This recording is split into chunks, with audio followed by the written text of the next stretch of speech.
Hey everybody, welcome back again to Ken Tamplin Vocal Academy, where the proof is in the singing. I'm continuing my series on taking these amazing isolated vocal tracks. I'm talking about the singer, of course, the songs, backstory on the band, instrumentation, etc. Next up, Linkin Park, singer, Chester Bennington. The song is It Doesn't Even Matter. Now, this is kind of an odd song because most of it is rap. So on some of the rap parts, I'm going to kind of fast forward a little bit because I'm not here to talk about rap. I'm here to talk more about the isolated vocals of the singing. I'll leave some in so we get a flavor for it, and then I'll move on to some of the cool parts of the vocals. So kind of dive right in. Here we go. Starts with one thing, I don't know why. It doesn't even matter how hard you try. Keep that in mind. I designed this rhyme to explain in due time. All I know, time is a valuable thing. Watch it fly by as the pendulum swings. Watch it count down to the end of the day. The clock ticks life away. It's so unreal. Didn't look out below. Watch the time go right out the window. Trying to hold on, didn't even know I wasted it all just to watch you go. I kept everything inside, and even though I tried, it all fell apart.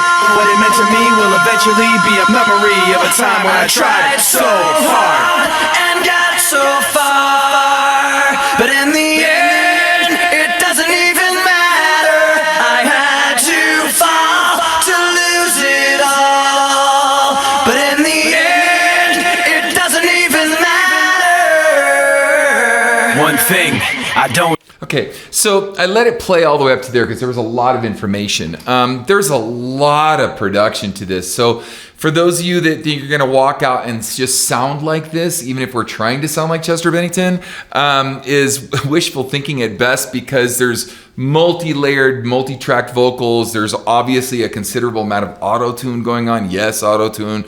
Some cool vocal tone, and then a lot of, like some rapping rhythmical stuff that's happening underneath the vocals that, help keep some of the energy going. So I wanted to point that out because there's a lot of production involved in this. So it's not just, sounding like Chester. It's pulling the curtain back and really listening to what's going on that made the track what it is. So let's continue. I have a little bit of a glitch. Know why? It doesn't even matter how hard you try. Keep that in mind. I designed this rhyme to remind myself how I tried so hard in spite of the way you were. And so it has this da da da da da da. It has the same thing until the rap part ends. So I'm going to go up here a little bit farther. Here we go. Way they were before. You wouldn't even recognize me anymore. Not that you knew me back then, but it all comes back to me in the end. You kept everything inside, and even though I tried, it all fell apart. What it meant to me in the end. Right, he's got this real straight with almost no vibrato until the end of the phrases kind of thing. But what's interesting for me about Chester is that a lot of the stuff he does in his lower register, when he's really melodic on the sound for the most part, it sounds like a little boy talking or singing to me, or a younger, very, not a very mature kind of sound, so to speak. And then when he gets into a distorted voice, it's like, just like one or the other. It's just on or off, right? You'll see what I mean in a second. I'll point. Will eventually be a memory of a time when I tried so hard and got so far, but in the end, it doesn't even matter. I had to fall to lose it all, but in the end, it doesn't even matter. Now, if you notice, like I said, there's a couple, 3 vocals going on there. There's a lot of effect, delays and compression and auto-tune and, some doubling behind it and some harmonization within the reverbs themselves. There's a lot of effect going on in this track, a lot. And it doesn't even matter. In the end, it doesn't even matter. He has some really cool tone in it, which is also cool because then it embellishes and really thickens up that sound quite a bit too. So here we go. I've put my trust in you. I put my trust in you. Listen how auto-tuned this is. I don't mean to overemphasize this, but I don't think a lot of people realized how much tuning went on. Listen closely. You can hear the artifacts, and you can hear how robotic. It's not smooth in the way a normal voice would make it. Little diphthongs and things. They're just not there. It's really like a stair step of auto-tune. Check it out. I've put my trust in you. as far as I can go. For all this, there's only one thing you should know.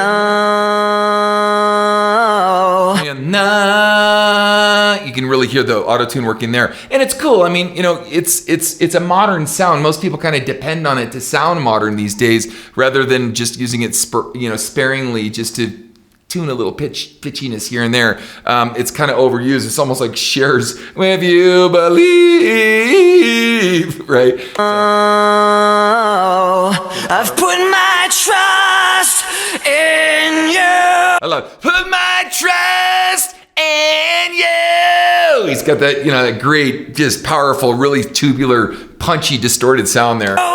Pushed as far as I can go. For all this, there's only one thing you should know.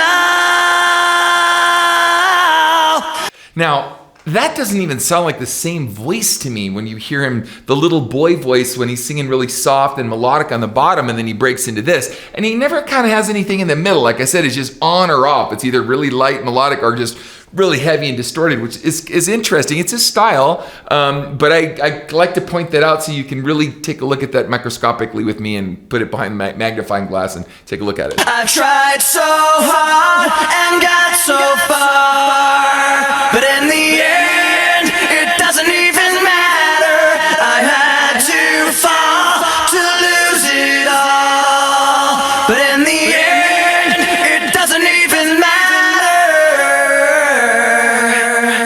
Now, I know this sounds crazy too, but I really think it's the case, and you can correct me. You can leave information in the comment sections. Those harmonies don't sound like they're natural voice harmonies. It sounds like someone took the root vocal and they took the root and made harmonies out of it. Let me show you what I mean. There's no wiggle in the phasing, so to speak, of you can hear, you know, when you hear a harmony, you can hear a distinct voice that's very different. It doesn't sound like it's pristinely exactly perfect. So if you listen closely, these harmonies sound to me like it was they took the original vocal and they lifted it out, made a copy of it, and then actually created harmonies out of the original vocal. Check it out. I had to fall to lose it all, but in the end, it doesn't even matter. See what I mean? All right, let's continue. Here we go. Oh, actually, that's the end of the song, duh. All right, so anyway, really cool stuff. Very, very popular song. It's also kind of interesting with a lot of his depression issues. I think he spoke for a lot of people, whether he actually killed himself or, you know, him and Chris Cornell and the producer was out to expose a big pedophile ring in some movie they were working on, and someone offed him on Chris Cornell's birthday. You know, there's a lot of speculation. You guys could put all the links in the, you know, in the comment sections and let me know what you think about all that. You know, I don't know. It's a bummer because we lost two amazing lights and two very, very powerful, influential people within this world that were saying really cool things that spoke deeply into the heart of culture.